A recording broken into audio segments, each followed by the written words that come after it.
Hi అండి. ఈరోజైతే నేను రాగి పిండి దోశ అని చేశానండి. ఇదైతే చాలా హెల్దీ అండ్ టేస్టీ.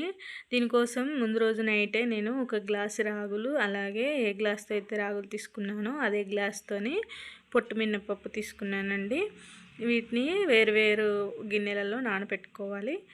ఇప్పుడు మనము పొట్టు మినపప్పు తీసుకున్న గిన్నెలోనే ఒక స్పూన్ వరకు మెంతులు, అలాగే ఒక 2 స్పూన్ల వరకు సగ్గుబియ్యాన్ని తీసుకొని వీటిని రాత్రంతా నానబెట్టుకోవాలి. ఉదయాన్నే వీటిని శుభ్రంగా వాష్ చేసుకొని మిక్సీ పట్టుకోవాలి. అయితే ఇందులోనే ఒక 2 స్పూన్ల వరకు అటుకుల్ని కూడా నానబెట్టి వేసుకోవాలి.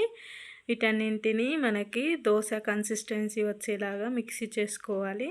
ఇలా చేసుకొని ఒక బౌల్లో వేసుకొని ఇందులో కొద్దిగా సాల్ట్ వేసుకొని కలుపుకోవాలి. ఈ దోసలని పలచగా కాకుండా కొంచెం మందంగా వేసుకోవాలండి. అలాగే దోశ ఒక సైడ్ పూర్తిగా కాలిన తర్వాతే మరొక వైపు తిప్పుకోవాలి. ఈ రాగి దోశలు తినడం వలన మనకి రాగులలో ఐరన్, ఫైబర్ అనేవి చాలా బాగా ఉంటాయి కాబట్టి హెల్త్కి చాలా మంచిది. అలాగే బరువు తగ్గాలనుకునే వాళ్ళకి కూడా ఇది చాలా బాగా ఉపయోగపడుతుంది. అలాగే దోశ అనేది అయితే చాలా సాఫ్ట్గా వస్తుందండి. టేస్ట్ కూడా చాలా అంటే చాలా బాగుంటాయి. ఈ రాగి దోశ మీకు నచ్చినట్లయితే మన వీడియోని లైక్ చేయండి. అలాగే మన ఛానల్ని ఇంకా సబ్స్క్రైబ్ చేసుకొని వాళ్ళంటే సబ్స్క్రైబ్ చేసుకోండి. Thank you for watching.